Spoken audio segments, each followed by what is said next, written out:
नमस्कार, आवाज समाचार में आपका बहुत बहुत स्वागत है। मैं हूं मनोज श्रीवास्तव। रुपया आज चल गया और चीन और अमेरिका के बीच ठन गई। शुरुआत करते हैं हेडलाइंस के साथ।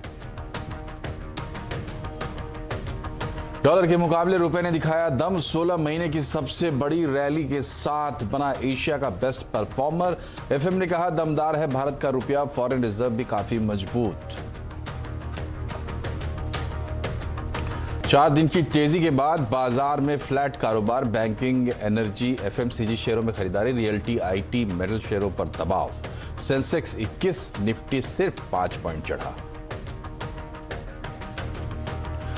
ताइवान में जंग की आहट, पूरी दुनिया में घबराहट। अमेरिका की स्पीकर नैन्सी पेलोसी के दौरे से पहले चीन ने तैनात किए टैंक। अमेरिका ने भी वॉरशिप अलर्ट पर।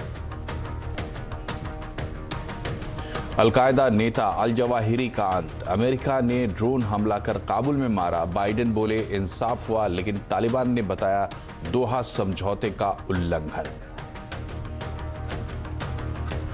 कांग्रेस पर ईडी की कार्रवाई तेज। सोनिया गांधी राहुल से पूछताछ के बाद अब नेशनल हेराल्ड के दफ्तर पर छापे। कांग्रेस ने बताया सियासी बदलाव। वैक्सीनेशन मुहिम की बूस्टर डोज पूरा होते ही सीएए की प्रक्रिया फिर होगी शुरू। शुभेंदु अधिकारी से मुलाकात में बोले गृह मंत्री अमित शाह। मंकी पॉक्स के मामले की गंभीरता से निगरानी, सरकार ने बनाया टास्क फोर्स। केरल और दिल्ली में नए केस के साथ कुल संक्रमण अब 8। भारत की झोली में एक और गोल्ड। कॉमनवेल्थ में भारत की महिला टीम ने रचा इतिहास। लॉन बॉल्स में पहली बार जीता गोल्ड मेडल।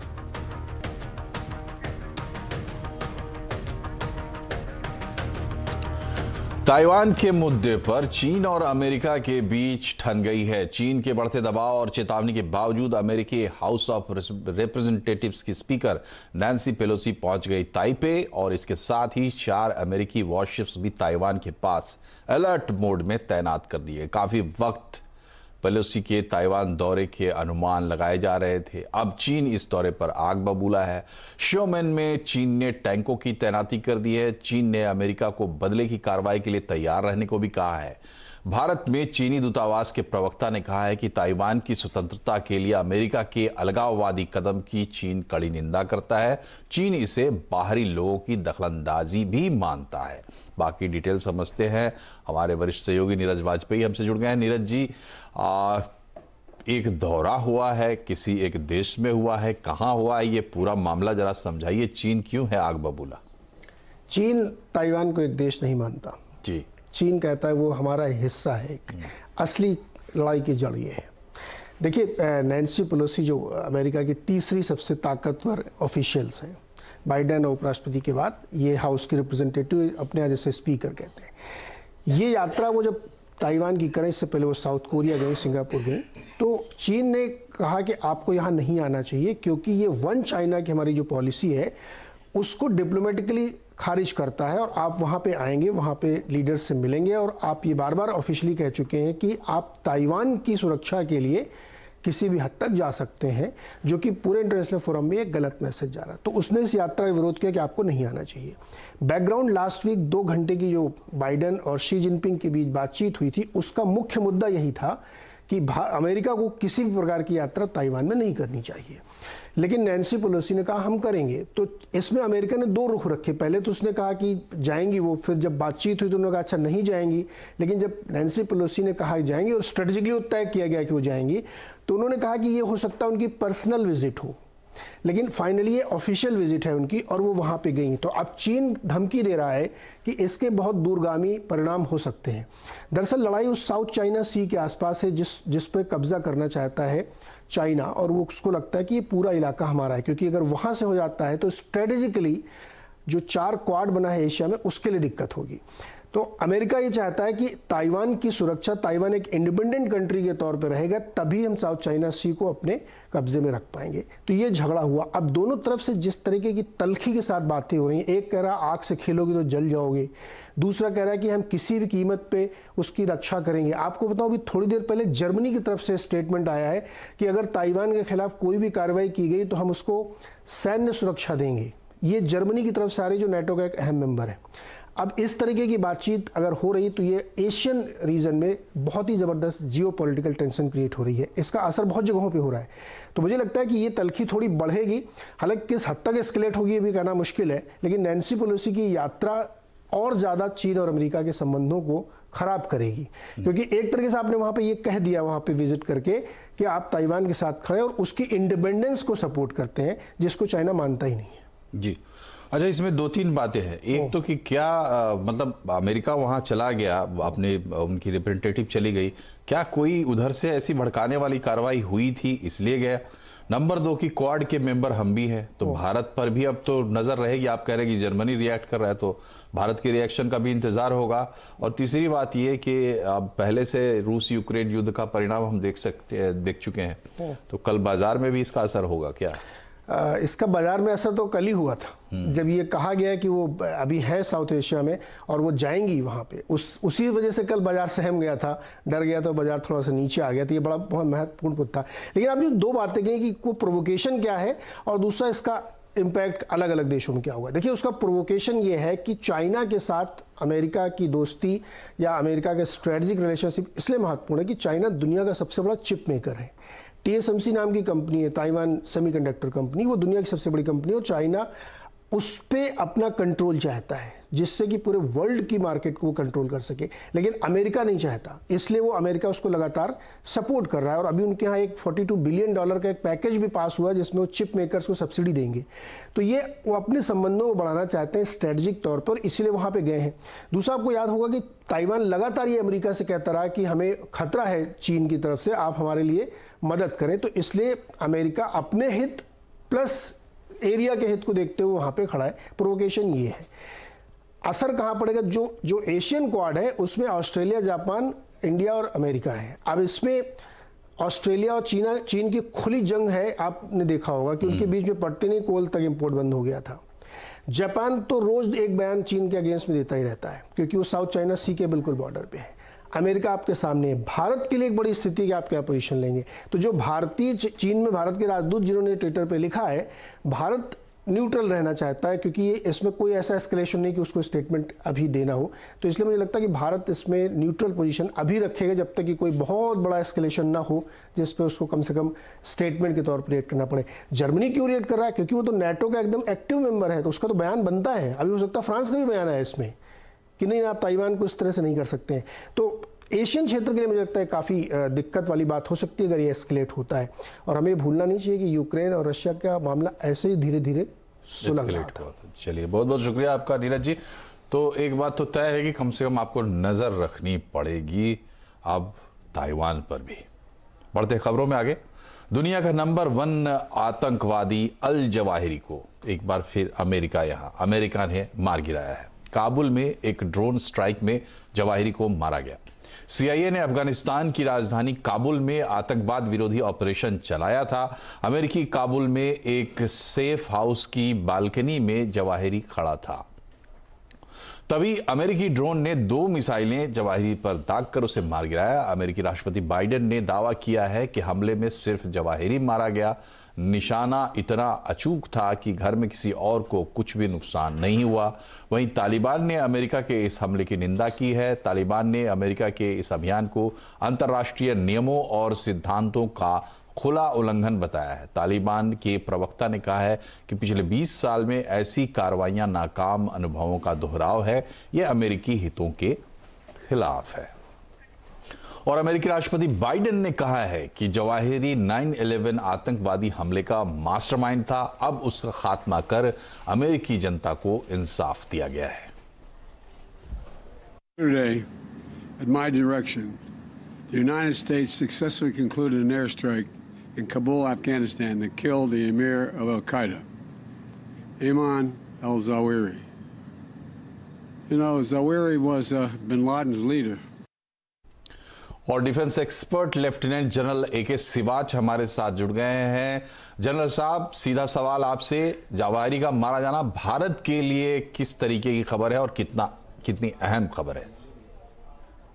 बहुत बड़ी रहा होगी, इसमें कोई शक नहीं। पहली बात तो ये सोचना पड़ेगा, अल कायदा का जो अल जवाहिरी है ये कमांडर था, ऐसी ऑर्गेनाइजेशन में ऐसा नहीं है कि अगर उसका कमांडर मार दिया गया तो वो पूरी ऑर्गेनाइजेशन ही डिफंक्ट हो जाती है, क्योंकि अभी इसका जो दूसरा कमांडर था उसको नियुक्त कर दिया गया है। मगर ये सच्चाई है कि अल जज़ारी से बनने से भारत को बहुत फायदा होगा, क्योंकि चंद एक समय पहले ये अमेरिका के अगेंस्ट तो जो एक प्रकार से जहर उगलता था, ये भारत के अगेंस्ट भी जहर उगल रहा था और कहीं ना कहीं जम्मू और कश्मीर में जिहाद की बात करता था और कहीं ना कहीं ये आतंकवाद फैलाने का बात करता था भारत में। तो इसका मारा जाना बहुत अच्छा है साउथ एशिया में और स्पेशली भारत के लिए और अमेरिका के लिए।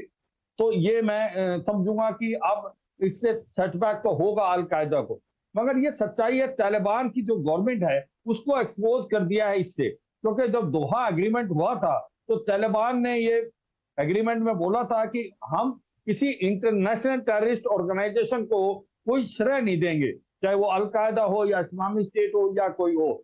जब से अल जवारी वहां मारा गया है, इसका मतलब तालिबान की गवर्नमेंट ने उसको सेफ हाउस में रखा हुआ था। तो तब से जब से तालिबान आई है, अल कायदा अपने जो पैर ज्यादा पसार रहा था अफगानिस्तान में, इसी प्रकार इस्लामिक स्टेट, तो ये दिखलाता कि जो दोहा एग्रीमेंट तालिबान उसको नहीं फॉलो कर रहा, वाद का बढ़ावा हो रहा था साउथ स्पेशली अफगानिस्तान में। इसके मारे जाने से काफी फर्क आएगा, क्योंकि इनका ये टॉप लीडर था। कम से कम अगले 1-2 साल तक ये बिल्कुल इनका मोरल डाउन रहेगा और ऐसे में इस्तेमाल करना चाहिए अपने और बाकी इंटेलिजेंस से जो बाकी लीडर हैं अल कायदा के सेकंड और थर्ड कैडर के, उनको भी खत्म करना। बहुत बहुत शुक्रिया आपका जनरल साहब। बढ़ते हैं खबरों में आगे। आज 4 दिनों की तेजी के बाद बाजार दायरे में कारोबार करता हुआ दिखाई दिया। सेंसेक्स सिर्फ 21 पॉइंट चढ़ा और 58,136 पर बंद हुआ। निफ्टी सिर्फ 5 पॉइंट चढ़कर 17,345 पर बंद हुआ। निफ्टी बैंक 121 पॉइंट चढ़कर 36,000 के करीब बंद हुआ और सबसे ज्यादा खरीदारी बैंकिंग, एनर्जी, एफएमसीजी शेयरों में रही। ऑटो शेयरों में हल्की तेजी रही। रियल्टी, आईटी, मेटल शेयरों पर दबाव रहा। और बाजार का एक्शन समझते हैं सुमित से। सुमित, बाजार तो फ्लैटिश रहा, लेकिन ये बताइए सेक्टर्स में क्या हाल रहा, गेनर्स और लूजर्स कौन रहे? देखिए, आज शुरुआती कारोबार में बाजार फ्लैट था, धीरे धीरे रफ्तार पकड़ी, ऊपरी सोबिक वाली लास्ट आवर में देखने को मिली। सेक्टर स्पेसिफिक बात की जाए तो आज निफ्टी के टॉप गेनर्स में शुमार रहा इंडसइंड बैंक, करीब 2-2.5% की तेजी। एनटीपीसी 2% ऊपर, एशियन पेंट 2% और मारुति करीब 2% ऊपर की तेजी के साथ बंद होता हुआ दिखाई पड़ा। निफ्टी लूजर्स में UPL, hero MotoCorp, SBI life और ब्रिटानिया 2.25 से लेकर 3.5% तक की बिकवाली यहां आते हुए दिखाई पड़ी। मिड कैप में आज बोलबाला रहा यस बैंक का, शानदार तेजी 12.5% के आसपास की। पीबी फिनटेक 11.5% ऊपर, जेएसडब्ल्यू एनर्जी 6.5% ऊपर और एक्ल करीब 4.5% की तेजी यहां आते हुए दिखाई पड़ी। मिड कैप लूजर्स में स्कॉट्स नंबर्स के बाद करीब 5% टूटा। अशोक लेलैंड 3.5% नीचे। गोदरेज प्रॉपर्टीज नंबर के बाद 3.5% टूटा और कोफोर्ज रफली 3.5% के आसपास की बिकवाली यहां आते हुए दिखाई पड़ी। एफ&ओ में लीड कर रहा था बैंक ऑफ बड़ौदा, साथ Oracle financial, IDFC, Berger paints 3.5 से लेकर 4.5% तक का उछाल यहां देखने को मिला।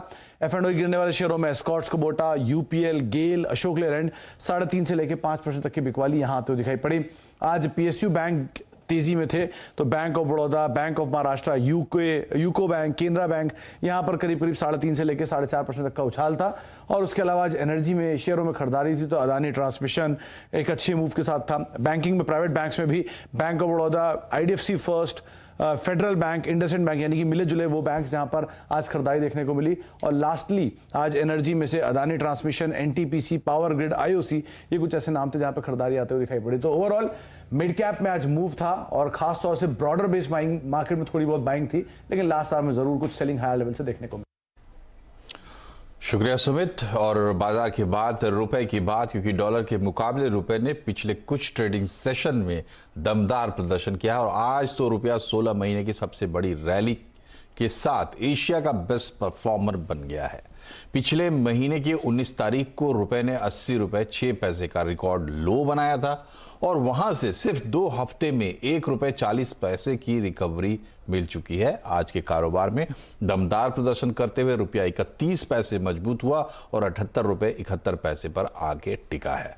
बदलती आर्थिक स्थितियों और शेयर बाजार के मजबूत प्रदर्शन से एक बार फिर विदेशी निवेश का रुख भारत की ओर हुआ है और इससे रुपए को मजबूती मिली है। वहीं फेड के फैसले के बाद बॉन्ड यील्ड और डॉलर इंडेक्स में कमजोरी से भी रुपए को फायदा हुआ है। वित्त मंत्री निर्मला सीतारमण ने साफ कहा है कि रुपए में अभी बहुत दम है और इसकी पूरी तरह गिरने जैसी कोई बात नहीं है। उन्होंने ये भी कहा कि देश का फॉरेन रिजर्व भी काफी मजबूत है। Actually, if you compare Indian rupee versus other currencies, it's appreciating in its value.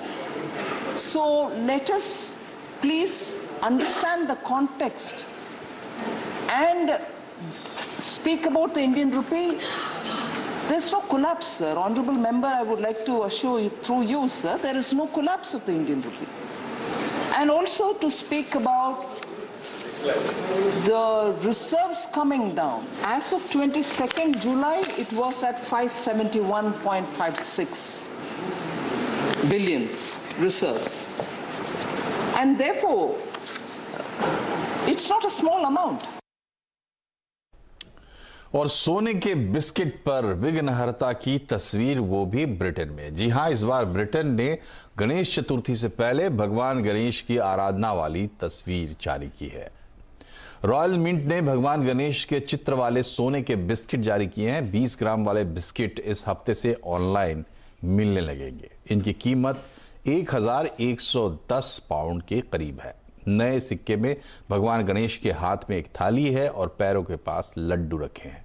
अपने ट्विटर अकाउंट पर रॉयल मिंट ने लिखा है, शुभांकर भगवान गणेश को रॉयल मिंट ने पहली बार 20 ग्राम के सोने के बिस्किट पर सम्मान दिया है। पिछले साल रॉयल मिंट ने दिवाली पर देवी लक्ष्मी की तस्वीर वाले बिस्किट जारी किए थे। 5G स्पेक्ट्रम की नीलामी पूरी हो गई। अब लोगों को 5G सर्विसेज का इंतजार है। तो कब पूरा होगा आपका इंतजार और कहां कौन सी कंपनी देगी सर्विस, समझने के लिए चलते हैं असीम मनचंदा के पास। असीम, ये कहा जा रहा है कि जहां जहां कंपनियों ने ट्रायल किए हैं, उम्मीद है कि वहीं पर सबसे पहले सर्विस मिलेगी। तो जरा दर्शकों को बताइए भारत के नक्शे पर कि कहां कहां ट्रायल किया है कंपनियों ने और कहां उम्मीद की जाए। देखिए, मई 2021 में सरकार ने टेलीकॉम कंपनियों को 5G स्पेक्ट्रम के ट्रायल के लिए आवंटन जो है वो क्या था, करीबन 16 लोकेशन के अंदर 13 शहरों में इसका ट्रायल के लिए स्पेक्ट्रम आवंटन जो किया गया था। जो टेलीकॉम कंपनी उन्होंने अपने इक्विपमेंट वेंडर्स चुन करके ट्रायल की शुरुआत जो है कर दी थी और काफी सक्सेसफुल ये ट्रायल जो है हो रहा है। खासतौर पर जो रिलायंस जो है, जिसने की सबसे ज्यादा 5G स्पेक्ट्रम जो है खरीदा है, उसने 5 लोकेशन के ऊपर अपना ट्रायल जो है वो किया था। इसमें दिल्ली, मुंबई, चेन्नई, हैदराबाद और जामनगर शामिल है। अगर मैं एयरटेल की बात करूं तो एयरटेल ने 4 लोकेशन के ऊपर अपना ट्रायल जो है वो किया। इसमें दिल्ली है, बेंगलुरु है, चंडीगढ़ है और लखनऊ शामिल है। वोडाफोन आइडिया की बात करूं तो वोडाफोन आइडिया ने 3 लोकेशन के ऊपर अपना ट्रायल जो है वो किया। इसमें बेंगलुरु है, इसमें पुणे है और इसमें पुणे है और इसमें गांधीनगर जो है वो शामिल है। तो इन सभी लोग शहरों के अंदर सबसे पहले आपको 5G सर्विसेज जो है वो देखने को मिल सकती है। 5G स्पेक्ट्रम की नीलामी जो पूरी हो चुकी है। सरकार अगले 10 दिनों के अंदर टेलीकॉम कंपनियों को स्पेक्ट्रम का आवंटन जो है वो कर देगी। स्पेक्ट्रम आवंटन करते ही टेलीकॉम कंपनियां अपना नेटवर्क लगाने की शुरुआत जो है वो कर देंगी। जो आकाश अंबानी है, रिलायंस जियो के चेयरमैन, उन्होंने ऑलरेडी संकेत जो है दे दिए हैं कि जब भारत आजादी का अमृत महोत्सव बना रहा है तो 5G का रोल आउट करने के लिए बिल्कुल तैयार है। तो इसका ये मतलब है कंपनी अगले 1 से 2 महीने के अंदर 5G सर्विसेज का रोल आउट जो है वो कर सकती है। तो आपको सितंबर से अक्टूबर तक 5G सेवाओं का चुनिंदा शहरों में इस्तेमाल करने का मौका जो है मिल सकता है। तो असीम, ये बताइए कि आकाश अंबानी कह भी रहे हैं और सेक्टर की सबसे बड़ी प्लेयर है जियो, तो जियो की क्या तैयारी है 5G को लेकर? जी सही कहा आपने। रिलायंस जियो ने करीबन 88,000 करोड़ रुपया जो है 5G स्पेक्ट्रम खरीदने के लिए जो है चुकाया है। और सबसे बड़ी हैरानी की बात है कि जो टेलीकॉम कंपनी है उसने 700 मेगाहर्ट्ज स्पेक्ट्रम जो है वो खरीदा है। 700 मेगाहर्ट्ज स्पेक्ट्रम जो है दूसरे स्पेक्ट्रम के मुकाबले थोड़ा महंगा है, लेकिन इसको एक प्रीमियम स्पेक्ट्रम जो है इसलिए कहा जाता है क्योंकि आपको इसके नेटवर्किंग जो अगर आपको लगानी है तो आप स्लाइसिंग इसमें आसानी से जो है वो कर सकते हैं। दूसरा ये है कि अगर आपको कम से कम इन्वेस्टमेंट जो है करनी पड़ेगी, बहुत कम टावर जो है लगाने पड़ेंगे और बहुत कम समय में आप अपनी सर्विस जो है वो शुरू कर सकते हैं। ये एक एफिशिएंट स्पेक्ट्रम इसको जो है माना जाता है, जो कि इंडोर कवरेज जो है वो भी आसानी से जो है वो देता है। तो कंपनी इस स्पेक्ट्रम को लेकर के ऑलरेडी ट्रायल जो है वो कर चुकी है। तो कंपनी की यही योजना है कि इसी स्पेक्ट्रम के अंदर अपनी 5G सेवाओं की शुरुआत जो है वो की जाए। 5 लोकेशन पर कंपनी ऑलरेडी ट्रायल कर चुकी है। आकाश अंबानी ने हिंट दिया है कि अगले 1 से 2 महीने के अंदर जब भारत आजादी का अमृत महोत्सव बना रहा है तो कंपनी जो है 5G सेवाओं की शुरुआत रोल आउट जो है वो कर सकती है। तो आपको हो सकता है कि सबसे पहले जो रिलायंस जो है उसकी 5G सेवाओं का इस्तेमाल करने का मौका अगले 1 से 2 महीने के अंदर आपको मिले। बहुत बहुत शुक्रिया आसिम। तो जल्दी 5G शुरू होगा और रिलायंस की तरफ से 5G कब शुरू होगा थोड़ा कंपनी की तरफ भी देखने की जरूरत है। कम अनाउंसमेंट होती है लेकिन बहुत जल्दी होगी। सोनिया गांधी से पूछताछ के बाद ईडी एक्शन में आ गई है। ईडी ने नेशनल हेराल्ड के दफ्तर समेत 12 ठिकानों पर छापेमारी की है। इसमें दिल्ली से लेकर कोलकाता के ऑफिसेस शामिल हैं। बताया जा रहा है कि ईडी ने हेराल्ड हाउस की 4थी मंजिल पर सर्च किया, जो नेशनल हेराल्ड का पब्लिकेशन ऑफिस है। इसके अलावा इससे जुड़े 12 ठिकाने और शामिल है। वहीं कांग्रेस इस छापेमारी को राजनीतिक बदला बता रही। नेशनल हेराल्ड केस में आरोप है कि नेशनल हेराल्ड, AJL और यंग इंडियन प्राइवेट लिमिटेड के बीच वित्तीय गड़बड़ियां हुई है और इन्हीं को लेकर ईडी ने कांग्रेस के अध्यक्ष सोनिया गांधी और राहुल गांधी से पूछताछ की थी। इस बार कांग्रेस ने देश भर में विरोध प्रदर्शन किया है। केंद्रीय गृह मंत्री अमित शाह ने एक बार फिर CAA को देश में लागू करने की बात कही है। उन्होंने कहा है कि एक बार कोविड का टीकाकरण अभियान पूरा हो जाए उसके बाद फिर इसे लागू किया जाएगा। दरअसल पश्चिम बंगाल के बीजेपी नेता सुवेंदु अधिकारी से बातचीत में अमित शाह ने उन्हें यह आश्वासन दिया। आज सुवेंदु अधिकारी ने संसद भवन में उनसे मुलाकात की और पश्चिम बंगाल में बीजेपी के कामकाज के साथ साथ संगठन के मुद्दों को उठाया। इसके अलावा सुवेंदु अधिकारी ने मीडिया से बातचीत में यह भी बताया कि केंद्र सरकार CAA पर लंबित जो भी मामले हैं उनको जल्द ही निपटाएगी। और अब एक विषय थोड़ा हट के, भारत में मैच मेकिंग का क्या है नया ट्रेंड? शादी के लिए पुरुषों को काम करने वाली महिला क्यों नहीं चाहिए? आवाज अड्डा में इसी पर होगी बड़ी चर्चा शाम 7:57 पर। भारत में मंकी पॉक्स के मामले की निगरानी के लिए टास्क फोर्स बना दी गई है। वहीं केरल और दिल्ली में नए केस मिलने के बाद कुल मामले 8 हो चुके हैं। आज केंद्रीय स्वास्थ्य मंत्री मनसुख मांडविया ने संसद में बताया कि मंकी पॉक्स की वैक्सीन जल्द ही बनाई जाएगी। खबर पर ज्यादा बातचीत के लिए हमारे साथ दीपाली नंदा जुड़ चुकी हैं। दीपाली, बताएं क्या अलर्ट है मंकी पॉक्स को लेकर और केंद्रीय मंत्री ने क्या कहा है? देखिए, देश में मंकी पॉक्स को लेकर किस तरह की स्थिति है और सरकार इसके वायरस को रोकने के लिए क्या कुछ कदम उठा रही है, इस बारे में आज मनसुख मांडविया ने सदन के अंदर इंपॉर्टेंट स्टेटमेंट दिया। मांडविया ने बताया कि सरकार हर मुमकिन कोशिश कर रही है ताकि इस वायरस को फैलने से रोका जा सके। उन्होंने ये भी जानकारी दी कि फिलहाल भारत में 8 संक्रमितों की पुष्टि हुई है जो कि मंकी वायरस से संक्रमित है। इसके अलावा मांडविया ने यह भी कहा कि फिलहाल देश में मंकी पॉक्स से डरने या फिर घबराने की जरूरत नहीं है, क्योंकि ये जो वायरस है ये कोविड की तरह काफी तेजी से नहीं फैलता है। अगर आप संक्रमित के बहुत ही नजदीकी संपर्क में आते हैं तभी इस वायरस के फैलने का खतरा बढ़ जाता है। साथ ही साथ इंपॉर्टेंट स्टेटमेंट ये भी दिया गया कि ICMR ने मंकी पॉक्स के वायरस को आइसोलेट किया है और जल्द ही साइंटिस्ट या फिर रिसर्चर को ये दिया जाएगा ताकि जो मंकी पॉक्स का वैक्सीन है वो डेवलप किया जा सके। केंद्र सरकार लगातार दिल्ली और केरल जैसे राज्यों के संपर्क में है और जो भी जरूरत, जिस भी तरह की मदद राज्य सरकारों को केंद्र सरकार से चाहिए वो मदद राज्यों को दी जा रही है। बहुत बहुत शुक्रिया दीपाली। और अब बात करते हैं कॉमनवेल्थ गेम्स की।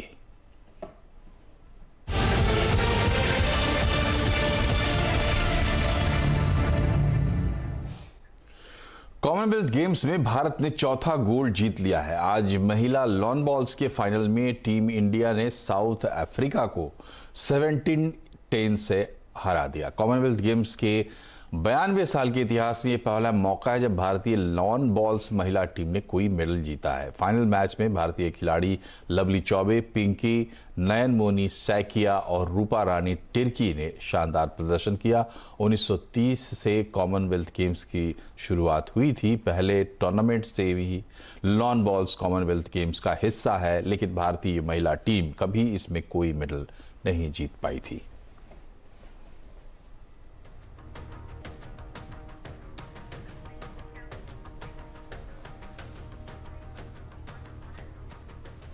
और इसी के साथ बुलेटिन में फिलहाल इतना ही, लेकिन खबरों पर अपडेट रहिए, जुड़े रहिए CNBC आवाज से। ट्विटर, फेसबुक और YouTube के जरिए अपना ख्याल रखिए। नमस्कार।